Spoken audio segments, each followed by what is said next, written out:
DraftKings, right this second, Jamahal Hill versus Pereira. Who do you think the favorite is?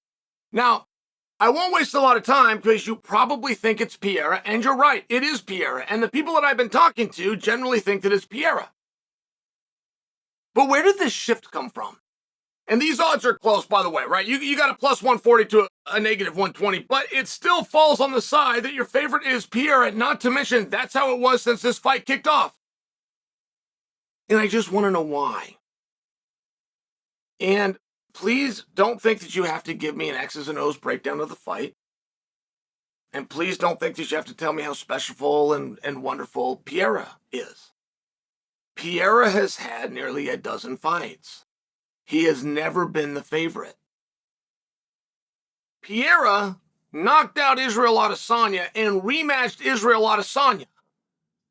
Pereira went into the first fight against Adesanya a 2-1 dog over at DraftKings. He won the fight. He went into the rematch a 2-1 dog over at DraftKings. Like beating Adesanya not only make him the favorite, it didn't even make it tighter. I cannot recall a time that Pereira was the favorite.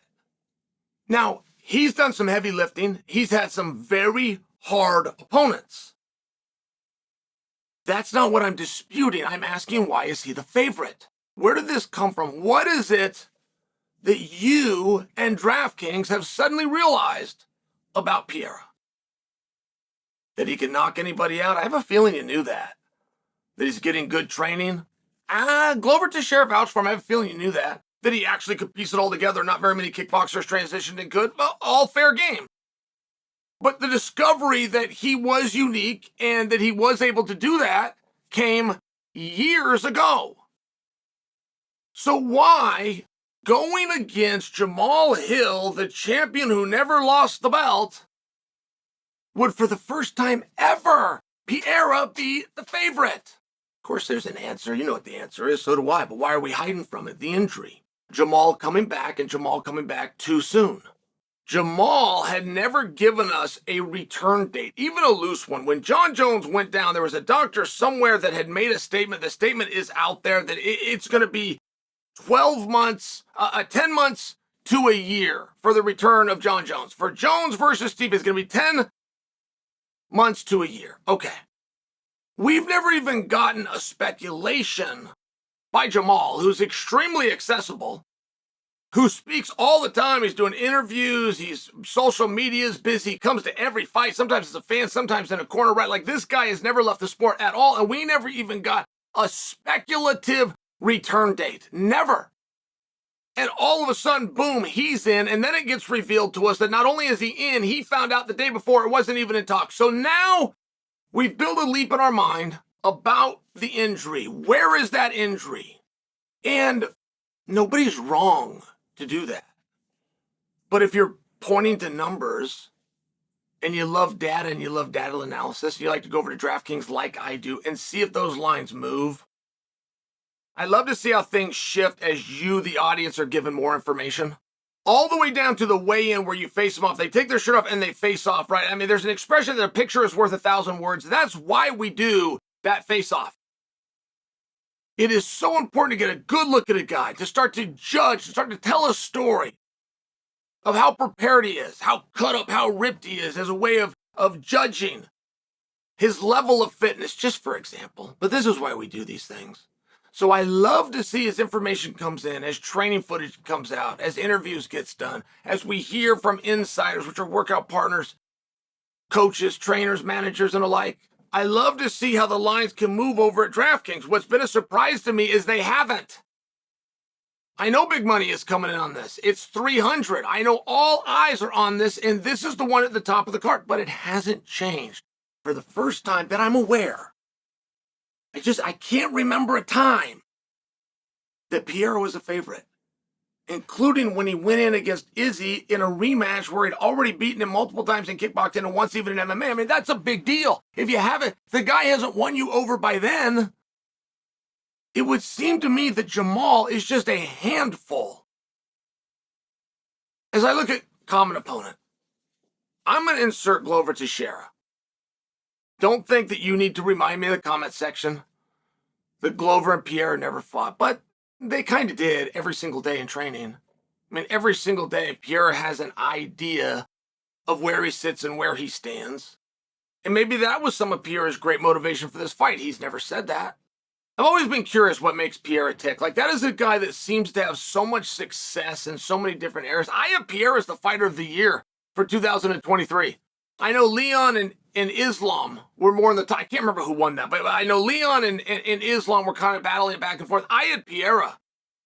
And I had Pereira, even though he had a loss, within the calendar year, he was the champion of 185, and within the calendar year, he was the champion of 205 pounds. I was so impressed by that. But you haven't been. The odds makers haven't been. DraftKings hasn't been, at least not to that extent. They have questioned him all along the way. And so I am curious. You as the bettor, DraftKings as the one that's going to hold and distribute the money. Have you finally realized how good Pereira is? Has he finally won you over?